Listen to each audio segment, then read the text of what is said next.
It is a hard decision, but Abu Omar says he is left with no choice. Life in a refugee camp is no longer bearable. That is why he's taking his family back to Syria, even though his village in Aleppo province is far from safe. But 5-month-old Tayyim is always sick. They get help from Turkish authorities, but it is getting cold and the tents will not withstand heavy rain.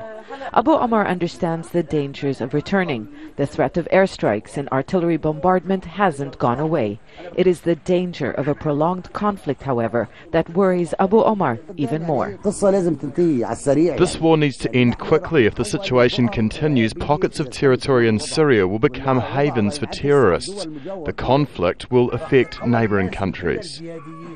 Many of the refugees in this camp on Turkey's border with Syria come from villages and towns where the armed opposition has been able to drive government forces out. But that freedom has made them targets of the state's superior firepower.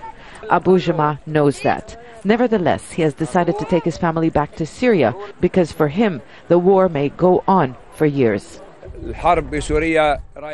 Where this war will lead to is anyone's guess. It's heading to the unknown. There are no positive indicators. The situation is getting worse, much worse than when we first got here. This camp was set up 6 months ago. Many of the refugees here told us that they never thought that they would stay here this long. They had hope that the international community would intervene, at least by enforcing a no-fly zone. That didn't happen. And for some, the longer the conflict lasts, the more difficult it will be for reconciliation among communities who are fighting on opposing sides.